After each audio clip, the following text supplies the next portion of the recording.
Start হয়েছে?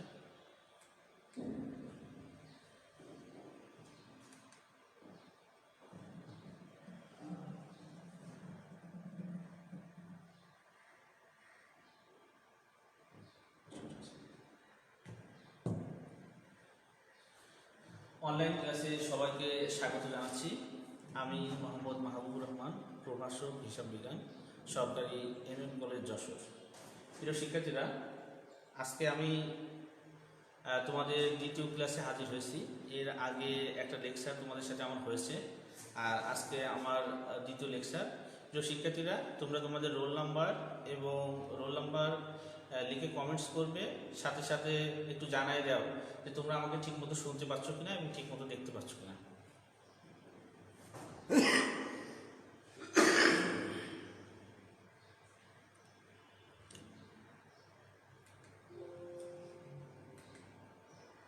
প্রিয় শিক্ষার্থীরা, আজকে আমি আছি তোমাদের সাথে হিসাব বিজ্ঞান প্রথম পত্রের আর্থিক বিবরণী।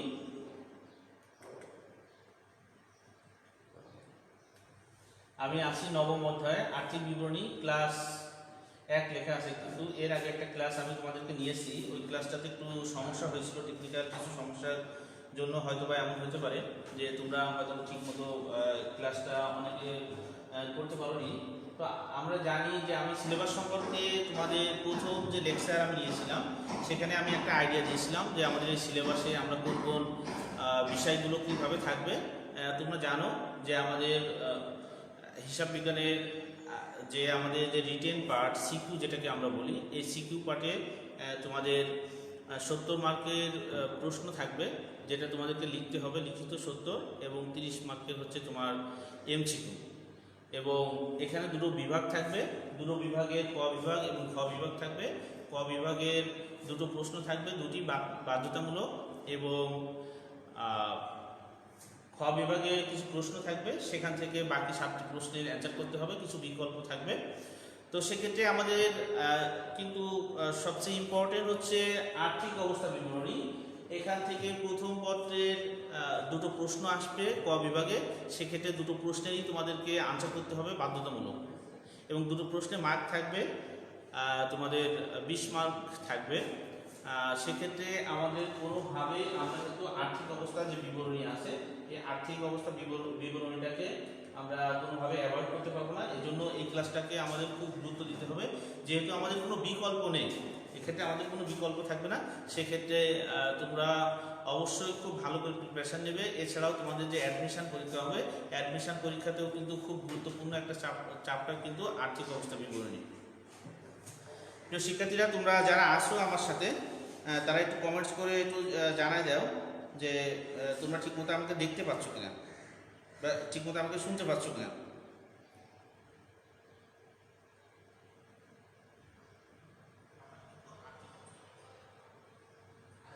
আচ্ছা, আমার কাছে আরেকটি ফোন আছে এবং আমি এটাতে দেখছি যে তোমরা কোনো কমেন্টস করতেছো কিনা বা কারা আসো আমার সাথে, সেটা আমি একটু দেখার চেষ্টা করছি। আমি একটু শিওর হওয়ার চেষ্টা করি যে তোমরা আসলে আমাকে ঠিকমতো শুনতে পাচ্ছ কিনা। অনেক সময় কিছু টেকনিক্যাল সমস্যা হয়ে যায়, যার জন্য আমি একটু শিওর হই। তোমরা একটু কমেন্টস করো।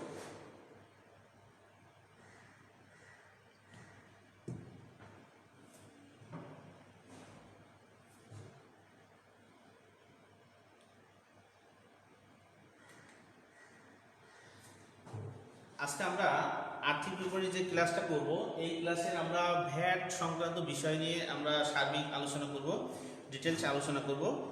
ভ্যাট নিয়ে আমরা আলোচনা করব। এক্ষেত্রে আমরা শুরুতে একটু জানবো যে আসলে ভ্যাটটা আমরা কেন নির্ণয় করব এবং ভ্যাট জিনিসটা আসলে কি। তোমরা নিশ্চয়ই হয়তোবা এমন হতে পারে যে একটি অথবা দুটি কোনো আইটেম হয়তোবা ইতিপূর্বে পেয়েছিলে, নবম দশম শ্রেণীর যে হিসাব বিজ্ঞান ছিল সেখানে তোমরা পেয়ে থাকবে, কিন্তু অথবা কোনো হয়তোবা জার্নালে কিছু পেয়েছো, অথবা কিছু লেজার করার সময় বা খতিয়ান করার সময় তোমরা হয়তোবা কিছু আইটেম পেয়ে থাকতে পারো ভ্যাটের। এবং ভ্যাট চলতি হিসাব সম্পর্কে হয়তোবা তোমরা রিয়ামিল সম্পর্কে একটু ওয়াকিবহাল আসো। এছাড়া ডিটেলস যেভাবে জানার কথা ভ্যাট সংক্রান্ত বিষয়, সেটা নিশ্চয়ই তোমাদের জানার সুযোগ হয়নি। কিন্তু আমাদের একাদশ এবং দ্বাদশ শ্রেণীতে ভ্যাট আর্থিক অবস্থা বিবরণীর ক্ষেত্রে একটি বড় ফ্যাক্টর। তার কারণ আমাদের এই একটা ভ্যাট চলতি হিসাব অনেক সময় নির্ণয় করতে হতে পারে। সেক্ষেত্রে রেওয়া মিলে একটা ভ্যাট চলতি হিসাব দেওয়া থাকতে পারে এবং আমাদের কিছু সমন্বয় থাকতে পারে। ক্রয় এবং বিক্রয়ের সাথে লেখা থাকে অনেক সময় যে 15% ভ্যাট সহ, ক্রয় এবং বিক্রয় 15% ভ্যাট সহ, অথবা সমন্বয়টি বলে অথবা রেওয়া মিলে যেখানে ক্রয় অথবা বিক্রয় আছে সেখানে লেখা থাকে 15% ভ্যাট সহ অথবা ভ্যাট সহ, এরকম কথা লেখা থাকে। তো সেক্ষেত্রে আমরা যে নিট ক্রয় এবং নিট যে বিক্রয় আছে সেটা নির্ণয় করার পরে আমাদের একটা ভ্যাট কাটতে হয়, নির্দিষ্ট একটি নিয়ম আছে। এই সম্পর্কে আমরা বিস্তারিত জানবো। তবে আমাদের আগে জানা দরকার যে আসলে ভ্যাট জিনিসটা কি। ভ্যাট হচ্ছে এমন একটি বিষয় যেটার বিনিময়ে আমরা কোনো দ্রব্য, কোনো কাঁচামাল, বিশেষ করে কোনো কাঁচামাল যতগুলো প্রক্রিয়া অতিক্রম করে, এই প্রক্রিয়া অতিক্রম করার যতগুলো স্টেপ আছে প্রত্যেকটা স্টেপে ভ্যাট অ্যাপ্লাই করা হয়। এবং এটা সুবিধা একজন ক্রেতা বা বিক্রেতা পায় না, বরঞ্চ এই ভ্যাট দেওয়ার ফলে সরকার তার রাজস্ব পরিমাণ বাড়ায়। আমাদের দেশে যে ভ্যাট ব্যবস্থা, এই ভ্যাট ব্যবস্থা মূলত চালু হয় 1991 সালের পহেলা জুলাই থেকে এই ভ্যাটটি চালু হয়। প্রিয় শিক্ষার্থীরা, আমরা যে ভ্যাট দিই, এই ভ্যাট মূলত সরকারের রাজস্ব পরিমাণ বাড়ে এটার বিনিময়ে, এবং যার জন্য কিন্তু সরকারের যে বিভিন্ন উন্নয়নমূলক যে কর্মকাণ্ড আছে, এই সকল উন্নয়নমূলক যে কর্মকাণ্ড আছে সে কর্মকাণ্ডর গতিটা ত্বরান্বিত হয়। ধরো আমরা 100 টাকার একটা প্রোডাক্ট কিনলাম, তো আমরা যদি কোনো শপিং মল থেকে ক্রয় করি তাহলে দেখবা যে এক ধরনের স্লিপ দেয়, একটা মেশিন থেকে এক ধরনের স্লিপ বের হয় এবং সেখানে লেখা থাকে প্লাস 15% ভ্যাট। এটার অর্থ হচ্ছে যে তুমি প্রোডাক্ট কিনেছো 100 টাকা, ওটা যদি শপিং মল থেকে না কিনে তুমি যদি লোকাল কোনো জায়গা থেকে কেনো, একই দ্রব্য, সেটা শপিং মলে তোমাকে 15 টাকা অতিরিক্ত চার্জ দিতে হচ্ছে। তার কারণ তোমার সরকারকে একটা ভ্যাট অ্যাপ্লাই করা হচ্ছে যে শপিং মল যেগুলো আছে আমাদের দেশে, হয়তো বা এমন হতে পারে যে আরও 10 বছর পরে আমরা দেখব যে যাবতীয় প্রোডাক্ট কেনার সময়ই হয়তো আমাদেরকে ভ্যাট দিতে হবে। কিন্তু এখন আমরা লোকালি যে সকল মার্কেটগুলো আমাদের আছে যেগুলো উন্নত না, সেক্ষেত্রে আমাদের কিন্তু কোনো প্রোডাক্ট ক্রয়ের সময় ভ্যাট সেভাবে অ্যাপ্লাই করা হয় না। কিন্তু যে সকল উন্নত যে সকল শপিং কমপ্লেক্সগুলো আছে সেখানে কিন্তু ভ্যাট অ্যাপ্লাই করা হয়। তো সেক্ষেত্রে একই প্রোডাক্ট যেখান থেকে আমরা কিনছি, একটি অনুন্নত জায়গা থেকে বা লোকালি বা ফুটপাথ যেখান থেকে আমরা কিনছি, একই মান একই স্ট্যান্ডার্ডে সব কিছু যদি হয়, তাহলে একটা প্রোডাক্টের দাম কোথাও 100 টাকা এবং একই প্রোডাক্ট সেম স্ট্যান্ডার্ড, সেটা যদি শপিং মল থেকে কিনি তাহলে 15 টাকা বেশি দিতে হচ্ছে। তার কারণ হচ্ছে যে বাংলাদেশের প্রচলিত নিয়ম, সেক্ষেত্রে 15% হারে ভ্যাট অ্যাপ্লাই করা হয়। তো এই যে আমরা যে অতিরিক্ত 15 টাকা দিচ্ছি, এটার দরুন কিন্তু আমরা প্রত্যক্ষ কোনো সুবিধা পাচ্ছি না। আমরা 100 টাকার প্রোডাক্টটি দুটো আলাদা প্লেস থেকে ক্রয় করছি, যার জন্য কিন্তু 15 টাকার ডিফারেন্স হচ্ছে। এই 15 টাকার জন্য আমি বাড়তি কোনো সুবিধা পাচ্ছি না। এভাবে ভ্যাট বা আয়কর বা ইনকাম যখন আমরা দিই, তখন এটার কোনো স্পেসিফিক প্রত্যক্ষ কোনো সুবিধা আমরা পাই না, পরোক্ষ সুবিধা আমরা পাই। বিভিন্ন যে রাস্তাঘাট, কালভার্ট, এগুলো যে সরকারি উন্নয়নমূলক যে সকল কর্মকাণ্ড করে, এছাড়াও স্কুল কলেজ, এই যে মূলত এই ভ্যাটের টাকা বা ইনকামের টাকা থেকেই মূলত এই উন্নয়ন কর্মকাণ্ডগুলো কিন্তু পরিচালিত হয়। কিন্তু আমি ব্যক্তি বিশেষ ওই বিশেষ যে প্রোডাক্ট যেদিন আমি কিনছি সেদিন কিন্তু প্রত্যক্ষ কোনো সুবিধা কিন্তু আমি ওটার দ্বারা পাচ্ছি না। এই যে আমাদেরকে বাধ্যতামূলক যে টাকাটা পে করা লাগছে একটা প্রোডাক্ট কেনার জন্য, এটার নামই মূলত হচ্ছে আমাদের ভ্যাট। এভাবে একটা কাঁচামাল যতগুলো প্রক্রিয়া অতিক্রম করে প্রত্যেকটি ক্ষেত্রেই আমাদের একটি নির্দিষ্ট পার্সেন্ট হারে একটা অর্থ সরকারকে বাধ্যতামূলক প্রদান করতে হয়, এটার নামই হচ্ছে আমাদের ভ্যাট। প্রিয় শিক্ষার্থীরা, আমরা এবার চলে আসি, এই ভ্যাটটাকে আমরা বলি মূল্য সংযোজন কর বলি বাংলায়, যার সংক্ষিপ্ত নাম হচ্ছে মূসক, এবং আমরা এটাকে আবার ডাকি তোমার ভ্যাট নামক ডাকি, অর্থাৎ ভ্যালু অ্যাডেড ট্যাক্স। অনেক সময় তোমাদের এমসিকিউ প্রশ্ন হবে যে ভ্যাট এর ফুল মিনিং কি, তখন লিখতে হবে ভ্যালু অ্যাডেড ট্যাক্স।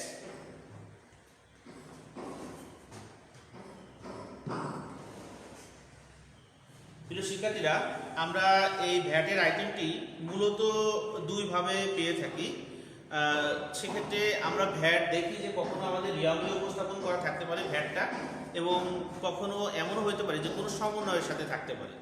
সমন্বয় আমরা জানি যে একটা রিয়ামিল থাকে, রিয়ামিলের সাথে কিছু কিছু আইটেম আছে, যে আইটেমগুলোর সাথে পার্সেন্টেজ যদি উল্লেখ করা থাকে তাহলে সেগুলো অনেক সময় সমন্বয় বিবেচনা করা হয়, অথবা নিচে উল্লেখ করা থাকে যে নিচে সমন্বয়গুলো নিয়ে অঙ্কটি করতে হবে বা আর্থিক অবস্থা বিবরণী প্রস্তুত করতে হবে। তোমরা কি আমাকে ঠিকমতো শুনতে পাচ্ছ? আমাকে একটু জানাও।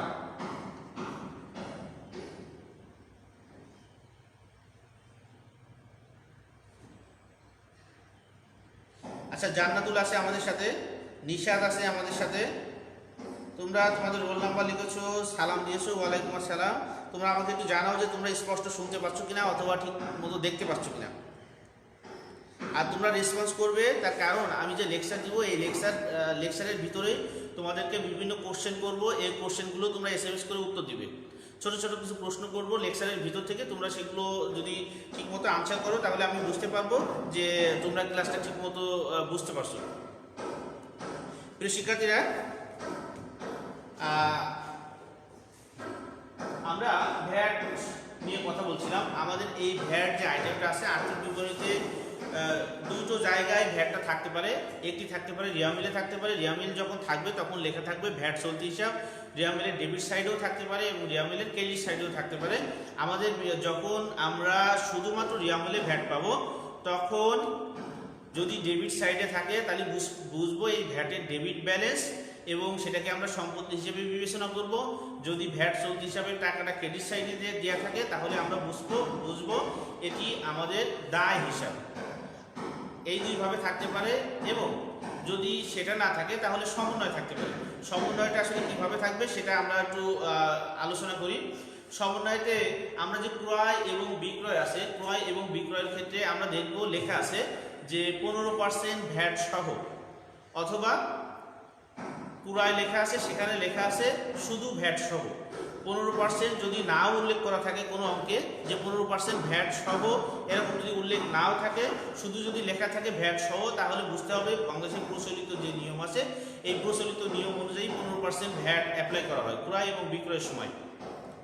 তো সেক্ষেত্রে আমাদের যখন আমরা আর্থিক বিবরণী প্রস্তুত করব, আর্থিক বিবরণী প্রস্তুত করার সময় আমাদেরকে ভ্যাটটা কেটে দেখাতে হবে। আমাদের যে ক্রয় আছে এবং বিক্রয় আছে, এই বিক্রয় এবং ক্রয়ের সমন্বয় করতে হবে ভ্যাট আইটেমটি। তো সেক্ষেত্রে আমাদের একটি নিয়ম আছে।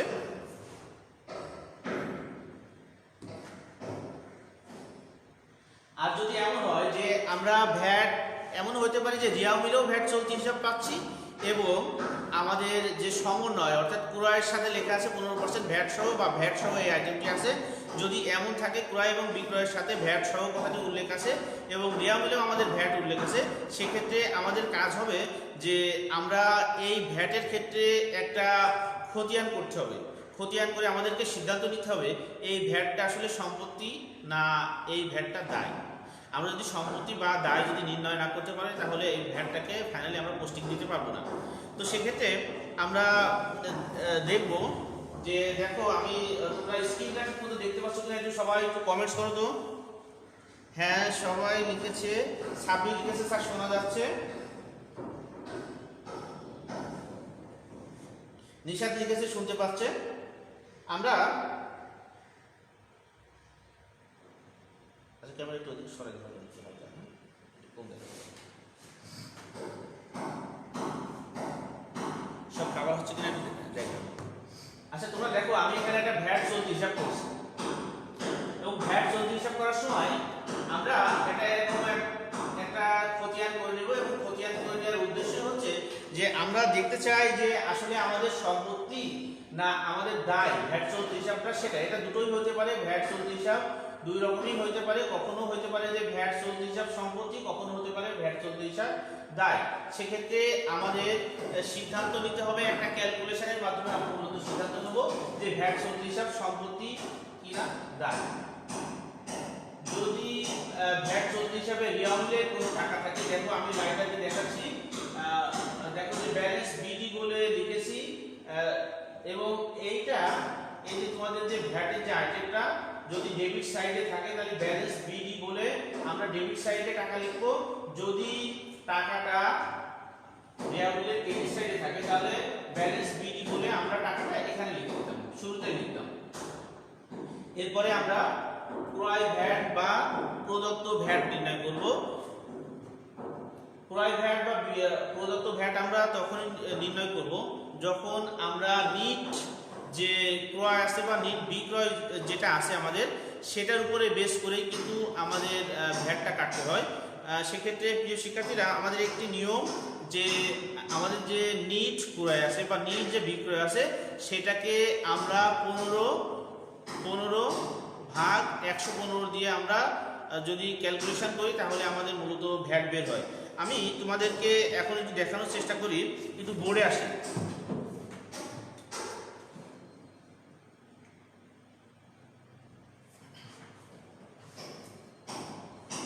আচ্ছা, আমি টিভি দিয়ে তোমাদেরকে মূলত ট্রায়াল ব্যালেন্স নির্দেশ করছি।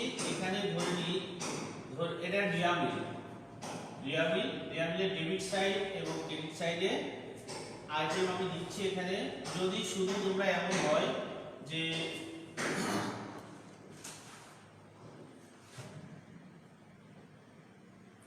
ভ্যাট চলতি হিসাব,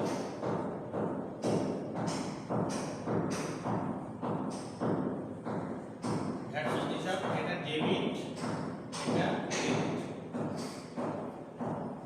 যদি এমন হয় যে ভ্যাট চলতি হিসাবে তুমি টাকা পেয়েছো 2000 টাকা, একটি টাকা আছে এবং এর সাথে কোনো সমন্বয় নেই। সমন্বয় কিভাবে থাকবে? আমরা জানি যে সমন্বয় সেভাবেই থাকবে যদি কখনো ভ্যাটের সাথে লেখা থাকে 15% ভ্যাট সহ অথবা সমন্বয়কে উল্লেখ করা থাকে নিচে, যেখানে সমন্বয় অন্যান্য সমন্বয়গুলো থাকে সেখানে যদি লেখা থাকে যে 15% ভ্যাট নির্ণয় করতে হবে ক্রয়ের উপরে বা বিক্রয়ের উপরে, তাহলে সেক্ষেত্রে আমরা ভ্যাট নির্ণয় করে দেবো। যদি ভ্যাট ক্রয় বা বিক্রয়ের সাথে না থাকে তাহলে সেক্ষেত্রে আমাদের শুধু রিয়াবলে ভ্যাট চলতি হিসাব থাকলে তাকে সম্পত্তি অথবা দায় বিবেচনা করতে হবে। যদি রিয়াবলে একটি মাত্র ভ্যাট উল্লেখ থাকে তাহলে কোনো ক্যালকুলেশন করার দরকার নেই, আমরা সিদ্ধান্ত নেব এই ভ্যাটটা আমাদের সম্পত্তি হবে অথবা এটি আমাদের দায় হবে। যদি আমরা দেখি যে আমাদের ডেবিট সাইডে ভ্যাট চলতি হিসাব আছে আর কোনো সমন্বয় নেই তাহলে সেটাকে আমরা সম্পত্তি হিসেবে বিবেচনা করব। যদি ভ্যাট চলতি হিসাব শুধু ক্রেডিট সাইডে টাকা থাকে তাহলে সেটাকে আমরা ক্রেডিট ব্যালেন্স মনে করে সেটিকে আমরা দায় হিসেবে পোস্টিং দিব। যদি এমন হয় ভ্যাট চলতি হিসাবে টাকা ডেবিট সাইডেও আছে এবং ক্রেডিট সাইডেও আছে তাহলে সেক্ষেত্রে আমাদের ছোট্ট একটা খতিয়ান করতে হবে এবং খতিয়ান করে সিদ্ধান্ত নিতে হবে যে আমরা আসলে সেটিকে সম্পত্তি হিসাবে দেখাবো না সেটিকে আমরা দায় হিসেবে দেখাবো। ছোট্ট একটা ছকের মাধ্যমে তোমরা সেই খতিয়ানটা করতে পারবে। আমি এখন তোমাদেরকে ঠিক এরকম একটা খতিয়ান করে দেখাচ্ছি। ধরো আমাদের 1000 টাকা আছে, ভ্যাট চলতি হিসাবে ক্রেডিট আছে 1000 টাকা এবং আমাদের ডেবিটের একটা আইটেম আছে 2000 টাকা। তাহলে সেক্ষেত্রে আমরা দেখো যে ভ্যাট চলতি হিসাবে ডেবিট এবং ক্রেডিট যদি পাই তাহলে আমাদের একটি খতিয়ান নির্ণয় করতে হবে। খতিয়ান নির্ণয় করে আমাদেরকে সিদ্ধান্ত নিতে হবে যে আমার ডেবিট ব্যালেন্স হয়েছে না ক্রেডিট ব্যালেন্স হয়েছে। ডেবিট ব্যালেন্স মানে হচ্ছে ডেবিট সাইডের যোগফল যদি বেশি হয় তাহলে ডেবিট ব্যালেন্স, যদি ক্রেডিট সাইডের যোগফল বেশি হয় তাহলে ক্রেডিট ব্যালেন্স। তো সেক্ষেত্রে দেখো আমি একটা অঙ্ক সেট করেছি। ভ্যাট চলতি হিসাব ডেবিট সাইডে টাকা দিয়ে আছে রিয়ামিলে 2000 টাকা এবং ক্রেডিট সাইডে টাকা দিয়ে আছে 1000 টাকা। এক্ষেত্রে আমাকে খতিয়ান করতে হবে। তাহলে আমরা একটা খতিয়ান করি। এই যে ভ্যাট চলতি হিসাব বলে আমি একটা খতিয়ান করছি, ভ্যাট চলতি হিসাব। এখন দেখো যে আমার টাকা আছে হচ্ছে ডেবিট সাইডে টাকা আছে 2000 আমি বসালাম, ক্রেডিট সাইডে টাকা আছে আমার 1000 আমি বসালাম। বসাই এবার আমাকে দেখতে হবে যে আমার যোগফল কোন দিকে বেশি। তাহলে 2000 বেশি, সো আমার ডেবিট সাইড বেশি। এই 2000ই আমি এদিকে নিলাম, ঠিক যেভাবে তোমরা সিম্পলি খতিয়ান করো ঠিক তেমন। এখন দেখতে হবে যে আসলে যোগফলটা কার বেশি। আমরা জানি এটাকে সিডি করতে হবে। সিডি করতে হবে 1000 টাকার জন্য সিডি হবে, এই সিডিটাই আবার পরের মাসের তারিখে বিডি হবে। 1000 টাকার জন্য বিডি হলো। এখন আমাকে সিদ্ধান্ত নিতে হবে এটা আমার সম্পত্তি না দায়। সেক্ষেত্রে আমার করণীয় কি? আমি দেখবো যে কোন সাইডে যোগফলটা বেশি। দেখো যে এই সাইডে যোগফল 2000 হয়েছিল আর এই সাইডে যোগফল ছিল 1000, সো আমার বেশি হচ্ছে ডেবিট সাইড। যে সাইড বেশি হবে যোগফল সেটা সেই ব্যালেন্স হবে। অর্থাৎ আমার এই ক্ষেত্রে ডেবিট ব্যালেন্স হয়েছে, তাই না? তাহলে ডেবিট ব্যালেন্স হয়েছে আমার কত টাকার জন্য? যেটা সিডি হয়েছে ওটাই মূলত হচ্ছে আমার ডেবিট ব্যালেন্স। তাহলে 1000 টাকার জন্য আমার হয়েছে ভ্যাট চলতি হিসাবে ডেবিট ব্যালেন্স হয়েছে। ডেবিট ব্যালেন্স যদি হয় তাহলে সেটি সম্পত্তি হিসেবে বিবেচনা হবে, এবং যদি ক্রেডিট ব্যালেন্স হয় তাহলে সেক্ষেত্রে সেটি দায় হিসেবে বিবেচিত হবে।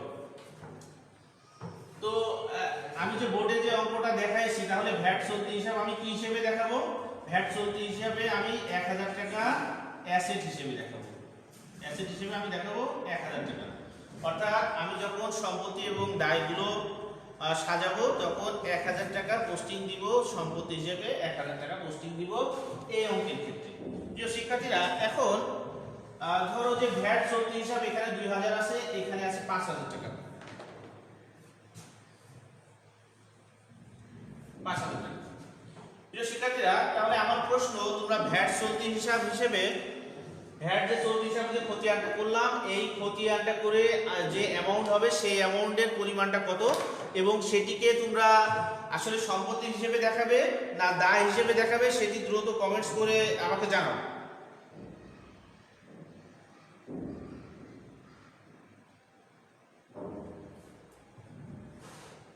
আমি তোমাদের আনসারের জন্য অপেক্ষা করছি। তোমরা একটু জানাও যে আসলে ভ্যাট চলতি হিসাব যেটা যেভাবে আমি নির্ণয় করলাম সেটা ছিল 2000 ছিল ডেবিট সাইডে এবং ক্রেডিট সাইডে ছিল 1000 টাকা। এখন আমি সেটা একটু চেঞ্জ করে দিয়েছি। তো ভ্যাট চলতি হিসাব তোমরা নির্ণয় করে দেখাবা যে আসলে সেটা দায় কি সম্পত্তি হিসেবে দেখাবা এবং কত টাকা দেখাবা। আমি এখানে লিখেছি ভ্যাট চলতি হিসাব ডেবিট সাইডে 2000, ক্রেডিট সাইডে 5000 টাকা লিখেছি। এখন তোমরা ঠিক এরকম করে একটা খতিয়ান করো, খতিয়ান করে আমাকে বলতে হবে যে তোমাদের ডেবিট ব্যালেন্স হয়েছে না ক্রেডিট ব্যালেন্স হয়েছে। যদি ডেবিট ব্যালেন্স হয়ে থাকে তাহলে সেক্ষেত্রে সেটি অ্যাসেট হিসেবে বিবেচনা হবে, এবং যদি ক্রেডিট ব্যালেন্স হয়ে থাকে তাহলে সেটি দায় হিসেবে বিবেচিত হবে।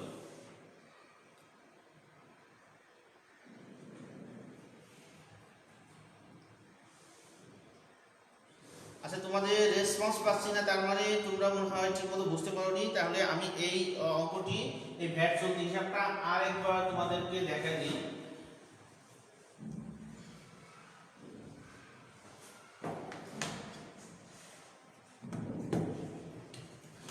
যখন আমরা ফাইনাল অ্যাকাউন্ট করব বা চূড়ান্ত হিসাব করব বা ব্যালেন্স শিট করব, আর্থিক বিবরণী যখন করব, তখন আমরা খেয়াল করব যে আমাদের যে রিয়ামিল আছে এই রিয়ামিলের ভিতরে ভ্যাট চলতি হিসাব বলে কোনো হিসাব আছে কিনা।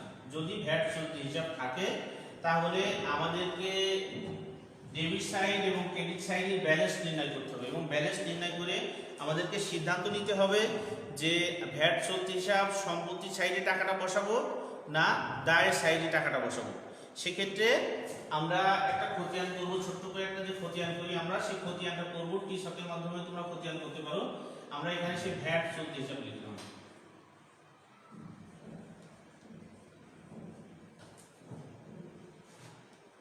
দেখো, ভ্যাট চলতি হিসাবে ডেবিট সাইডে আছে 2000 টাকা, 2000 টাকা লিখলাম। ক্রেডিট সাইডে টাকা আছে 5000 টাকা, 5000 টাকা লিখলাম। লেখার পরে আমাকে দেখতে হবে যে ব্যালেন্স কত হচ্ছে। আগে প্রথমে দেখতে হবে যে যোগফলটা যেটা বেশি সেটা উভয় সাইডে আমি নিব। উভয় সাইডে নিলাম, 5000 5000 নিলাম। নেওয়ার পরে এবার আমার সিদ্ধান্ত নিতে হবে যে সাইড বড় হয়েছে, যে সাইডটা বড় সেটা সেই ব্যালেন্স হবে। তাহলে এটা হচ্ছে আমাদের সেই ক্রেডিট সাইড, এটা আমাদের ডেবিট সাইড। তাহলে ক্রেডিট সাইড যদি বড় হয় সেটা হবে ক্রেডিট ব্যালেন্স, যদি ডেবিট সাইড বড় হয় তাহলে সেটা ডেবিট ব্যালেন্স। তাহলে দেখো, এখন আছে ডেবিট সাইডে আছে 2000, ক্রেডিট সাইডে আছে 5000 টাকা। তাহলে বড় কোনটি? নিশ্চয়ই ক্রেডিট সাইড বড়। তাহলে আমরা সিদ্ধান্ত নিলাম যে ক্রেডিট সাইড, হ্যাঁ ক্রেডিট সাইড বড় হবে। তো সেক্ষেত্রে আমরা সিদ্ধান্ত নিলাম যে ক্রেডিট সাইডই আমাদের বড়। তাহলে আমরা ব্যালেন্সটা করে ফেলি। ক্রেডিট সাইড যদি বড় হয়, অর্থাৎ ক্রেডিট সাইড বড় হওয়া মানে হচ্ছে দায়। এখন এই দায়টা কত টাকা পোস্টিং দেবো দায়ের সাইডে, সেক্ষেত্রে আমাদের যে ব্যালেন্সিং যে ফিগার হবে সিডি বলে যেটা লিখবো সেটাই মূলত আমরা, এটা হচ্ছে আমরা ব্যালেন্স সিডি। তাহলে এই সিডিটা হবে হচ্ছে আমাদের দায় হিসেবে, অর্থাৎ আমরা দেখাবো 3000 টাকা।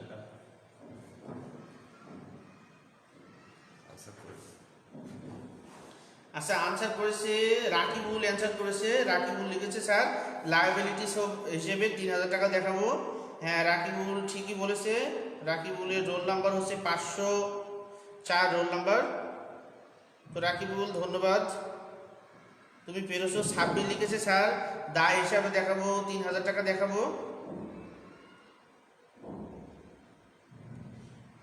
রিফা তুমি আনসার করনি, তুমি কি আসলে অঙ্কটি বুঝতে পারোনি কিনা, যদি না বুঝে থাকো কেউ মানে এই ক্যালকুলেশনটা আমাকে জানালে আমি আরো একটু চেষ্টা করব যাতে তোমরা বুঝতে পারো।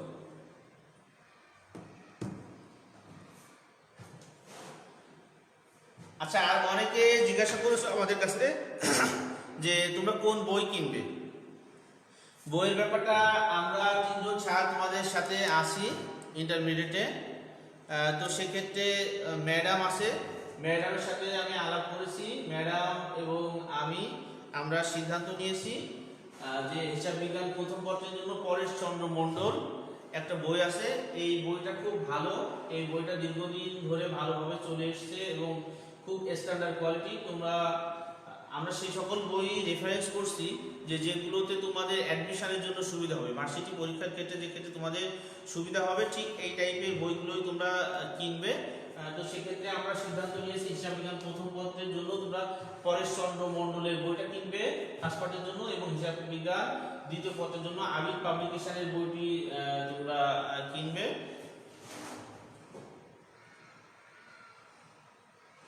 বইয়ের নাম উপরে লেখা আছে, তোমরা লিখে নিতে পারো এবং তোমরা পরস্পরে শেয়ার করে যদি মনে করো যে আগেই বই কিনবে তাহলে সেক্ষেত্রে তোমরা এই বইগুলো কিনতে পারো।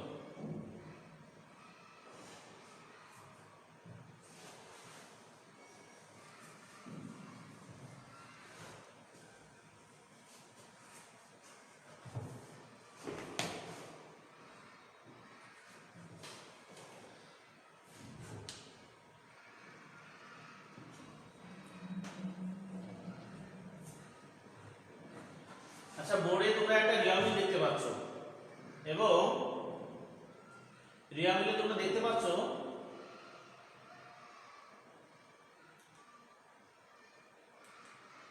একটা রিয়ামিল দেখতে পাচ্ছ এবং রিয়ামিলে দেখো প্রদত্ত ভ্যাট আছে, প্রদত্ত ভ্যাট 65,000 এবং প্রাপ্ত ভ্যাট আছে 55,000। এটি ভ্যাট চলতি হিসাবেও থাকতে পারে অথবা প্রদত্ত প্রাপ্ত ভ্যাট হিসেবে নামও চলতি হিসাব নামও থাকতে পারে। আবার প্রদত্ত বা প্রাপ্ত ভ্যাট সম্পর্কে আমাদের একটু আইডিয়া দরকার। প্রদত্ত ভ্যাট বলতে ক্রয়ের উপর যে ভ্যাটটা নির্ণয় করা হয় সেটার নামই হচ্ছে প্রদত্ত ভ্যাট। ক্রয়ের উপর যে ভ্যাট সেটার নাম ক্রয় ভ্যাট, অথবা সেটাকে আমরা আরেকটা নামে ডাকি প্রদত্ত ভ্যাট হিসেবে। বিক্রয় ভ্যাটকে আমরা ডাকি প্রাপ্ত ভ্যাট হিসেবে। দেখো রিয়ামিলে উল্লেখ করা আছে ডেবিট সাইডে প্রদত্ত ভ্যাট আছে 65,000 এবং প্রাপ্ত ভ্যাট হিসেবে আছে 55,000 উল্লেখ করা আছে। তোমরা এই অঙ্কটি যদি করো তাহলে সম্পত্তি না দায় হিসেবে কত টাকা দেখাবে তোমরা একটু দেখো। নিচে আমি উল্লেখ করেছি, দেখো ভ্যাট চলতি হিসাব। এখানে প্রদত্ত প্রাপ্ত যে নামেই থাকুক না কেন রিয়ামিলে তোমরা যখন সলিউশন করবে তখন সেটি নাম লিখবে ভ্যাট চলতি হিসাব। ভ্যাট চলতি হিসাবের ক্ষেত্রে আমরা একটা টি শক দিয়েছি, আমি টি শকটা এখানে উল্লেখ করিনি। তোমরা টি শকটা নিজেরা করো এবং দেখো তো আসলে সেটা ডেবিট ব্যালেন্স হবে না ক্রেডিট ব্যালেন্স হবে, এবং সেক্ষেত্রে আমরা সম্পত্তি হিসেবে দেখাবো না দায় হিসেবে দেখাবো। তাহলে আমাদের যে টি শক আছে আমরা যদি সেটাকে খতিয়ান করি তাহলে খতিয়ান করলে আমরা দেখব, খতিয়ান যদি আমরা করি তাহলে আমাদের ডেবিট সাইড এবং ক্রেডিট সাইড আমরা দেখি। আমাদের 65,000 আছে আমাদের ডেবিট সাইডে 65,000 টাকা এবং ক্রেডিট সাইডে আছে 55,000 টাকা। তাহলে তোমরা আগেই সিদ্ধান্ত নিতে হবে, ব্যালেন্স করার আগেই সিদ্ধান্ত নেব ডেবিট ব্যালেন্স হবে না ক্রেডিট ব্যালেন্স হবে।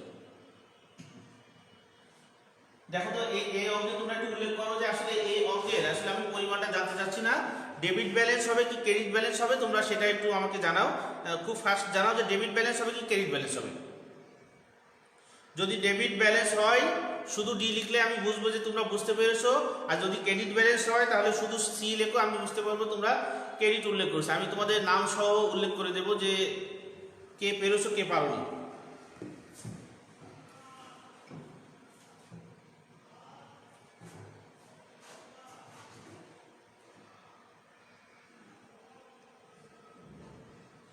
আচ্ছা, উষা আছে আমাদের সাথে। উষা বলেছে জি স্যার, বুঝতে পেরেছি।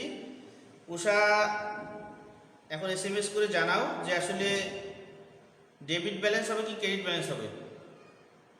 নিশাদ জানাইছে স্যার ডেবিট ব্যালেন্স হবে। আচ্ছা, আরো দু একজনের অ্যান্সার আমি নিতে চাচ্ছি।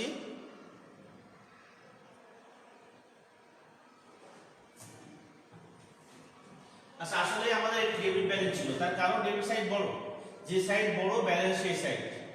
আচ্ছা, তাহলে ডেবিট ব্যালেন্স যদি হয় তাহলে এটা আমরা ফাইনালি সিদ্ধান্ত নিলাম ভ্যাট চলতি হিসাব বলে আমাদের যে ব্যালেন্সিং ফিগার আছে সিডি হবে তাহলে কত টাকার জন্য আমাদের সিডি হবে 1000 টাকার জন্য হবে ব্যালেন্স সিডি হবে। তাহলে ব্যালেন্স সিডি যে টাকার জন্য হবে সেটাকে আমরা বিবেচনা করব সম্পত্তি অথবা দায়। যেহেতু এটি ডেবিট ব্যালেন্স হয়েছে তাহলে আমরা অ্যাসেট হিসেবে বিবেচনা করব কত টাকা 10,000 টাকা আমরা অ্যাসেট হিসেবে বা সম্পত্তি হিসেবে আমরা বিবেচনা করব এবং আমরা সম্পত্তি সাইডে উল্লেখ করব। সাব্বির উল্লেখ করেছে ডেবিট হবে, জান্নাতুল উল্লেখ করেছে ডেবিট হবে, তাইবা উল্লেখ করেছে ডেবিট হবে, রাহাত উল্লেখ করেছে ডেবিট হবে। হ্যাঁ, তোমার খুব ভালো হিসাব বিজ্ঞান করো, বুঝতে পারতেছি।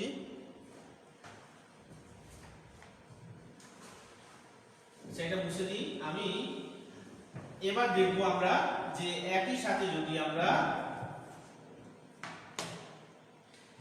যদি কখনো আমরা জ্ঞান দিলেও পাই এই আইটেমটা এবং একই সাথে যদি আমরা সমন্বয়ে পাই তাহলে সেই ক্যালকুলেশনটা আমরা কিভাবে ক্যালকুলেশন করব সেটা আমরা এবার একটু দেখব। আর তোমরা নিশ্চয়ই খুব ভালো করে বুঝবে পরবর্তী প্রসেসটা। যদি ভালো করে তোমরা বুঝতে পারো তাহলে আমি তোমার লেকচারের একদম লাস্টের দিকে যে একটি অঙ্ক দিব তোমাদেরকে, তোমরা খাতা কলম নিয়ে সবাই রেডি থাকো যাতে তোমরা সেটার অ্যান্সারটা আমাকে বলতে পারো যে সেই অঙ্কে তোমাদের ভ্যাট দুই রকমের ভ্যাট থাকতে পারে অথবা এক রকমের ভ্যাট থাকতে পারে। ক্রয় বা বিক্রয়ের সাথে ভ্যাট থাকবে এবং আদার্স আরও কোনো আইটেম থাকবে এবং সেই আইটেমগুলো সমন্বয় করে আসলে মোট লাভ কত হবে সেটা তোমরা দেখাবে। সেটার জন্য তোমরা মেন্টালি প্রিপেয়ার্ড হও। এখন আমি আলোচনা করব আমরা যে একই সাথে যদি আমরা রিয়ামূলেও ভ্যাট পাই এবং সমন্বয়েও যদি ভ্যাট পাই তাহলে সেই ভ্যাটের সলিউশনটা আমরা কিভাবে করব সেটা সম্পর্কে এখন আমি একটু আলোচনা করব।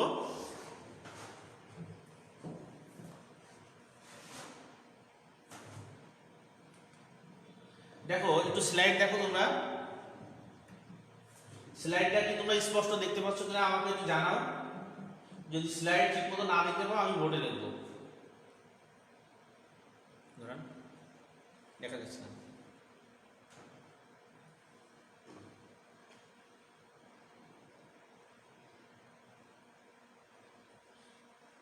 আচ্ছা দেখো, লেখা আছে আমাদের ভ্যাট চলতি হিসাব আছে।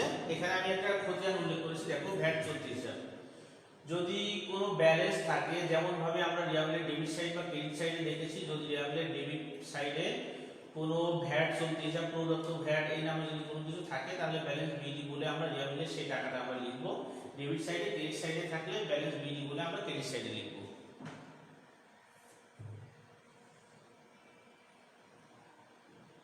আচ্ছা, বলেছে স্যার দেখা যাচ্ছে না। আচ্ছা ঠিক আছে, আমি বোর্ডে লিখি তাহলে তোমাদের জন্য সুবিধা হবে। অনেকে বলেছে, আচ্ছা হুরায়রা বলেছে স্যার দেখতে পাচ্ছি না ভালোভাবে। আচ্ছা ঠিক আছে, আমি তোমাদেরকে বোর্ডে লিখে দিচ্ছি।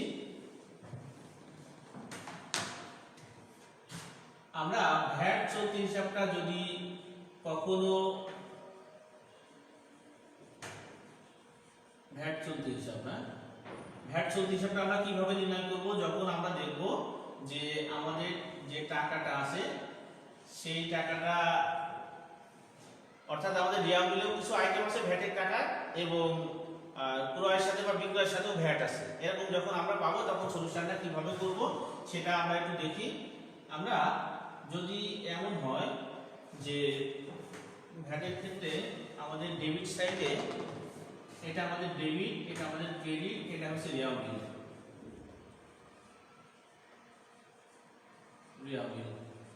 দেখো, এর আগে আমরা প্রদত্ত বা প্রাপ্ত ভ্যাট পাচ্ছিলাম ডেবিট সাইডে ক্রেডিট সাইডে রিয়াবলের ভিতরে, কিন্তু এখন আমরা দেখবো যে আমরা সমন্বয়ের আইটেমও পাবো ভ্যাটের এবং আমাদের রিয়াবলের আইটেমও পাবো। এরকম যদি কখনো হয়ে থাকে তাহলে আমরা সলিউশনটা কিভাবে করব।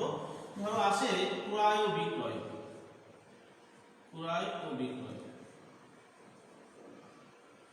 ক্রয় ও বিক্রয় আছে ভ্যাট সহ বা 15% ভ্যাট সহ, 15% ভ্যাট সহ, ভ্যাট সহ এমন লেখা আছে।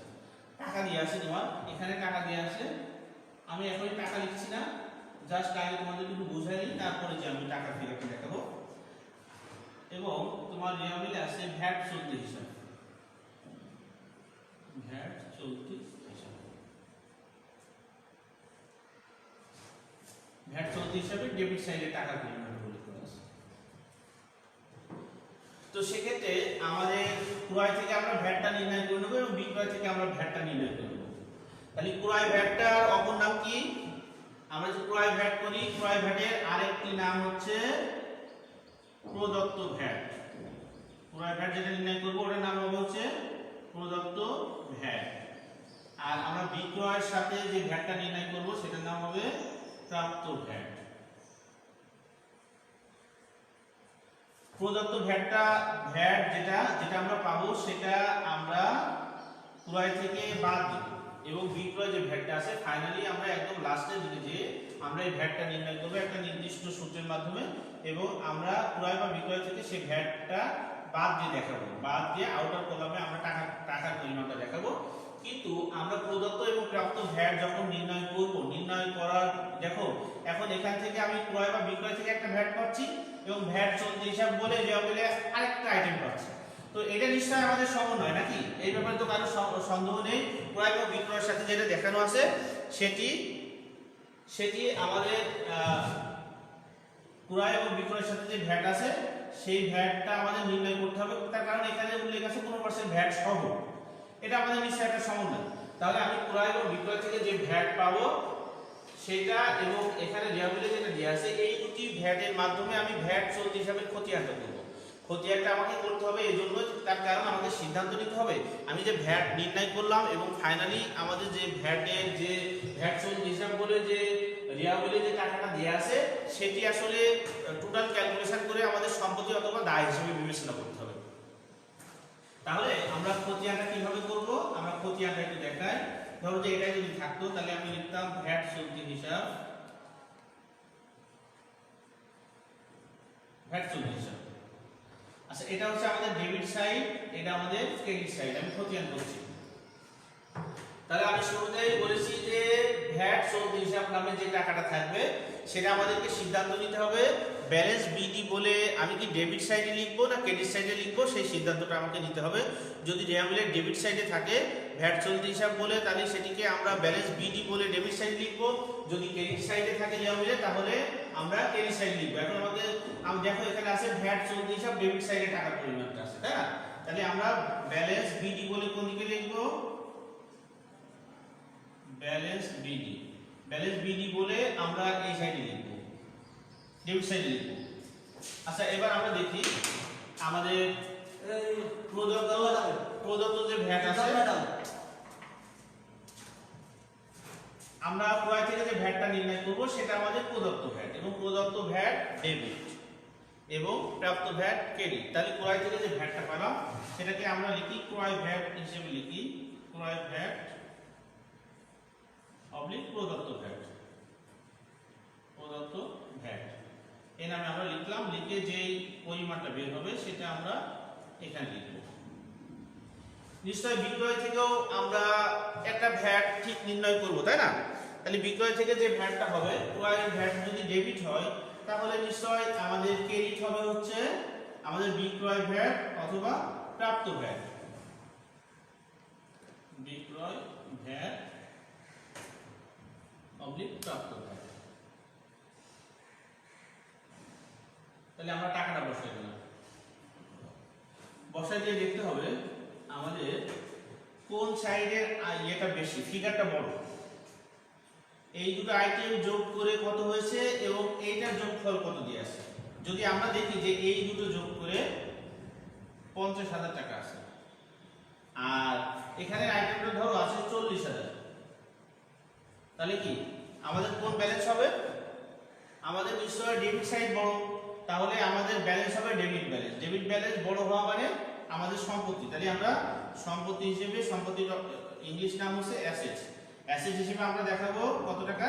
অ্যাসেট হিসেবে দেখাবো দুই সাইডে যে পার্থক্যটা সেই পার্থক্যটা, অর্থাৎ আমরা সিডি যেটা করবো, তাহলে এই অঙ্কে আমরা যদি সিডি করতাম যে আমরা আনুমানিক ধরে নিলাম যে এটা যোগফল আমাদের 50,000 হবে আর এটা দিয়ে আছে আমাদের 40,000 দিয়ে আছে সাইড, তাহলে আমাদের ব্যালেন্স শিট ফিগার হচ্ছে 10,000, তাহলে 10,000 আমরা সম্পত্তি হিসেবে দেখাতাম। নিশ্চয়ই তোমরা বুঝতে পেরেছো। তোমরা একটু জানাও যে আমি যে ভ্যাটের যে বিষয়টা জানালাম তোমাদেরকে সেটা তোমরা আসলে ক্লিয়ার হয়েছে কিনা। যদি ক্লিয়ার না হও তাহলে আমি আবার তোমাদের জন্য বলবো।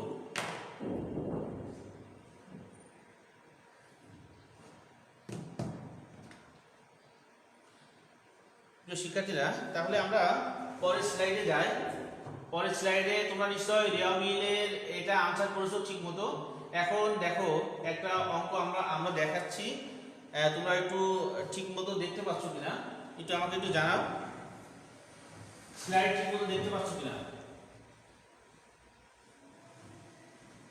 যদি স্লাইড ঠিক মতো দেখতে না পাও তাহলে আমি সেটা বোর্ডে লিখে দেবো, তোমরা সেটি কমপ্লিট করবে।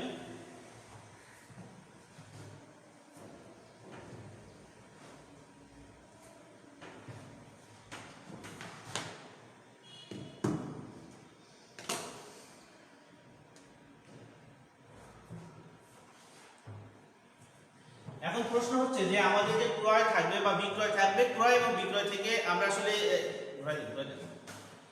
ক্রয় এবং বিক্রয় থেকে আমরা কিভাবে ভ্যাট নির্ণয় করব, এইটুকু হচ্ছে আমাদের জন্য খুবই ইম্পর্টেন্ট। এবং এটি যদি আমরা ভালোভাবে করতে পারি তাহলে আমাদের ক বিভাগের যে মার্কটা থাকে, অর্থাৎ যে সৃজনশীল প্রশ্ন থাকে এবং সেখানে 2 মার্ক থাকে, সচরাচর এই টাইপের প্রশ্নতে আসলে 2 মার্ক থাকে যে ভ্যাট নির্ণয় করতে বলতে পারে, তোমাকে ভ্যাট নির্ণয় করতে বলতে পারে।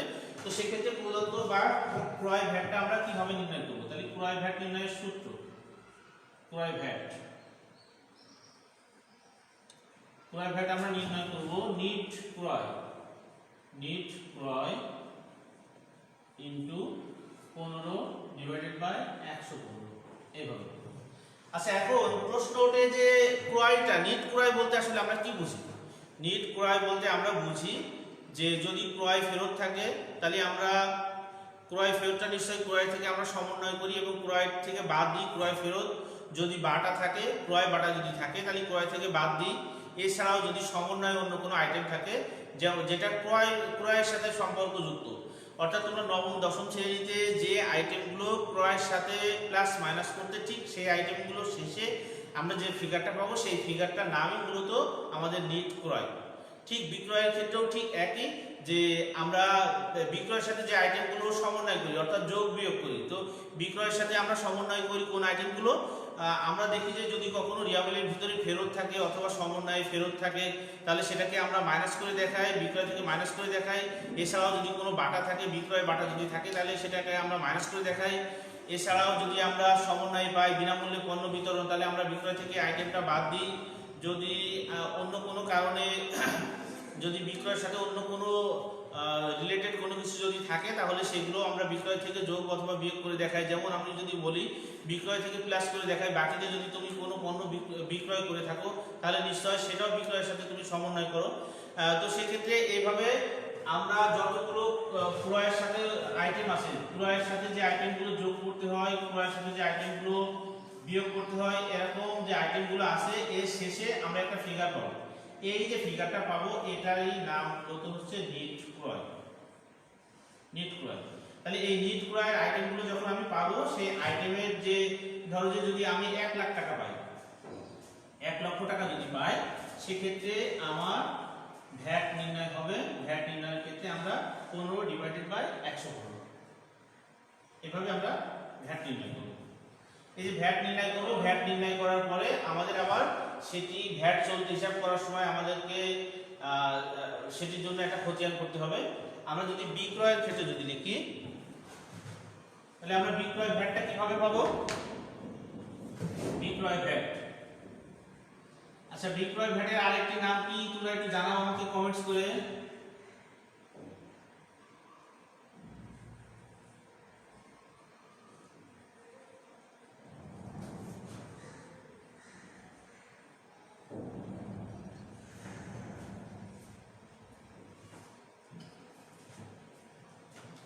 তাহলে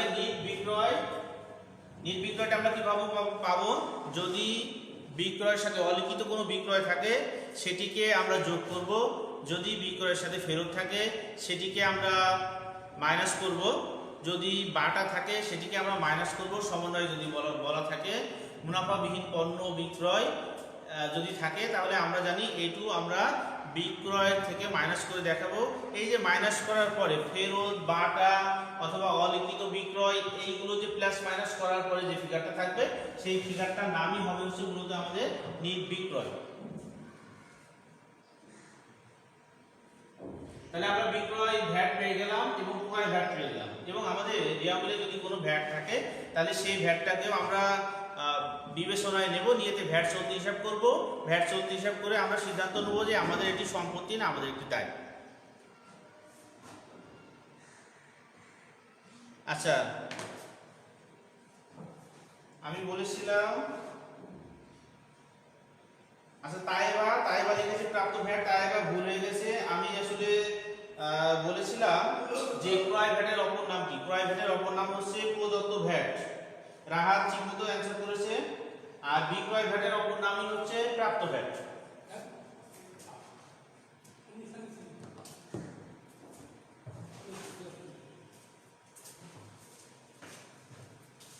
আচ্ছা, আমরা ক্লাসের প্রায় শেষ পর্যায়ে আজকে আমি একটি অঙ্ক তোমাদেরকে দিব, তোমরা একটু স্ক্রিনশট দিয়ে অথবা অন্য কোনো ভাবে সংরক্ষণ করো, একটু পড়ে ধরে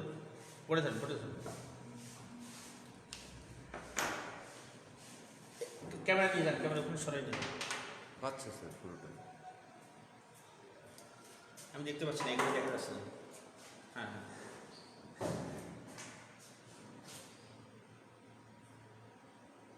হচ্ছে না, খাবার হচ্ছে না, এবার হয়তো হবে। যান যান যান যান।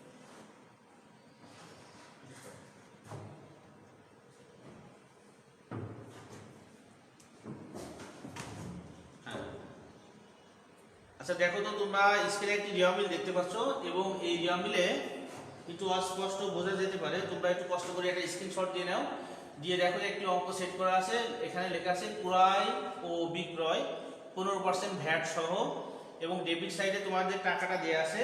যদি তোমাদের বুঝতে অসুবিধা হওয়ার কথা না, আমি স্ক্রিনে দেখতেছি ঠিকমতো দেখা যাচ্ছে, তোমরা একটু কমেন্টস করে জানাও ঠিকমতো দেখতে পাচ্ছ কিনা। দেখো ইয়ামিলে উল্লেখ করা আছে যে ক্রয় ও বিক্রয় 15% ভ্যাট সহ। তাহলে আমরা জানি যে ক্রয় এবং বিক্রয়ের সাথে যদি এরকম করে ভ্যাটের কোনো পার্সেন্টেজ লেখা থাকে অথবা ভ্যাট সহ বলা থাকে সেটি একটি সমন্বয়। তাহলে এটি একটি সমন্বয়, অর্থাৎ এখান থেকে আমাদেরকে ভ্যাটটা নির্ণয় করতে হবে, প্রদত্ত ভ্যাট এবং প্রাপ্ত ভ্যাট, এটা আমরা নির্ণয় করব।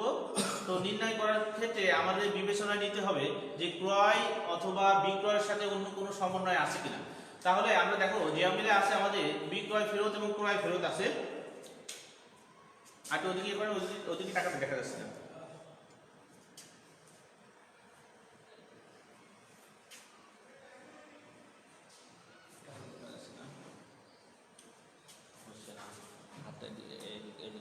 ক্যামেরা তো এখানে আচ্ছা, ঘোরান একটু ঘোরান। হ্যাঁ হ্যাঁ হ্যাঁ হ্যাঁ, থাক থাক, ওই জায়গায় থাক, ওই জায়গায় থাক, 2 মিনিট চলে যাবে। আচ্ছা, তোমরা ঠিক মতো দেখতে পাচ্ছ নিশ্চয়। দেখো বিক্রয় ফেরত আছে এবং ক্রয় ফেরত আছে, ক্রয় বাটা আছে এবং বিক্রয় বাটা আছে। তাহলে নিশ্চয় তোমরা ভ্যাট নির্ণয় করার সময়, ক্রয় নির্ণয় করার সময়, ক্রয় ভ্যাট বা প্রদত্ত ভ্যাট নির্ণয় করার সময় নিট বিক্রয়টা আগে নির্ণয় করে নেবে।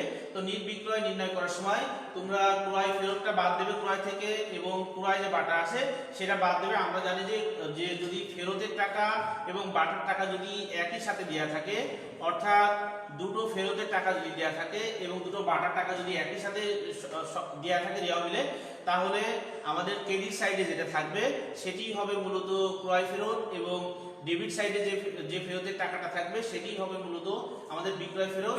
তাহলে নিশ্চয় আমরা এই অঙ্কে 1,20,000 টাকা থেকে 3,000 টাকা ফেরত বাদ দেব ক্রয় ফেরত হিসেবে, এবং 2,000 টাকা বাটা হিসেবে বাদ দেব। বাদ দিলে আমাদের যেটি থাকবে সেটির নামই হবে মূলত আমাদের নিট ক্রয় বলে, সেই অ্যামাউন্টটাই হবে 1,15,000 টাকা আমাদের নিট হবে। এটার উপরে আমরা সূত্র অনুযায়ী ইনটু 15 ডিভাইডেড বাই 115, এভাবে যদি আমরা ক্যালকুলেশন করি তাহলে আমরা 15,000 টাকা পাবো প্রদত্ত ভ্যাট বা ক্রয় ভ্যাট হিসেবে পাবো। এবং আমরা প্রাপ্ত ভ্যাট নির্ণয় করার সময় আমাদের যে নিট যে বিক্রয় আছে, নিট বিক্রয় নির্ণয় করার সময় 2,38,000 টাকা, তার থেকে আমরা ফেরত দেবো 5,000 টাকা ফেরত দেবো। থাকবে। তারপরে হচ্ছে আমরা বিক্রয় যে বাটা আছে, বিক্রয় বাটাটা আমরা জানি ডেবিট সাইডে থাকে, সেটাও আমরা বাদ দেব। টোটাল 5,000 এবং 3,000 টাকা আমরা বাদ দেব। তাহলে 2,38,000 টাকা থেকে 5,000 টাকা এবং 3,000 টাকা বাদ দিলে 2,30,000 টাকা থাকে, এবং সেখান থেকে আমরা 15 সূত্র অনুযায়ী ইন্টু 15 ডিভাইডেড বাই 115 এভাবে আমরা নির্ণয় করব প্রাপ্ত ভ্যাট বা বিক্রয় ভ্যাটটা আমরা নির্ণয় করব। তাহলে তোমরা নেক্সট দিন এই অঙ্কের উপর বেস করে তোমরা আমাকে জানাবে যে ভ্যাট চলতি হিসাব যেটা তোমরা খতিয়ান করবে, সেই খতিয়ানটা অনুযায়ী আসলে সেটি সম্পত্তি হিসেবে বিবেচিত হবে না সেটি দায় হিসেবে বিবেচিত হবে, সেটি আমাকে জানাবে। নেক্সট দিন আমি ক্লাসের শুরুতেই আসলে এটাই জানতে চাবো যে তোমরা আসলে ঠিকমতো অঙ্কটা করতে পেরেছো কিনা, সেটা আমাকে জানাবে। আর আজকের মতো এখানেই শেষ করছি। যদি কোনো সমস্যা থাকে, যদি বুঝতে না পারো, নেক্সট দিন আমাকে কমেন্টস করে জানাও, তাহলে আমি আর একটু ক্লিয়ার করে তোমাদেরকে বোঝানোর চেষ্টা করব। আর সবাই ভালো থাকো, সুস্থ থাকো, নিরাপদে থাকো, বাসায় থাকো। আজকের মতো আমি আমার লেকচার এখানেই শেষ করলাম। তোমাদের সাথে আবার দেখা হবে মঙ্গলবার, পরবর্তী মঙ্গলবার ঠিক সকাল 10টায় তোমাদের সাথে দেখা হবে। আর যারা তোমরা ক্লাস করছো, তোমাদের বন্ধু বান্ধব যারা আছে তাদেরকে সবাইকে জানাই দিবে যে আমাদের অনলাইন ক্লাস শুরু হয়েছে এবং প্রতিদিন তোমাদের 3টি করে ক্লাস আছে। এই ক্লাসগুলো তোমরা করবে, কারণ আমরা স্লাইড শোর মাধ্যমে ক্লাসগুলো সুন্দর করার চেষ্টা করছি। এবং যদি সমস্যা হয়, তোমাদের সাউন্ড বা দেখার কোনো সমস্যা হয়, তাহলে তোমরা কমেন্টস করে আমাদেরকে জানাবে। আমরা সেই ব্যাপারে প্রপার সিদ্ধান্ত নিব যে কীভাবে সেটি তোমাদের কাছে ভালোভাবে পৌঁছে দেওয়া যায়, সাউন্ড স্পষ্ট করে, এবং সেটা ঠিকমতো দেখার ব্যবস্থা করা যায়। সকলকে ধন্যবাদ। আর সবাই পড়াশুনো করো, সবাই নিরাপদে থাকো। আল্লাহ হাফেজ। আজকের মতো।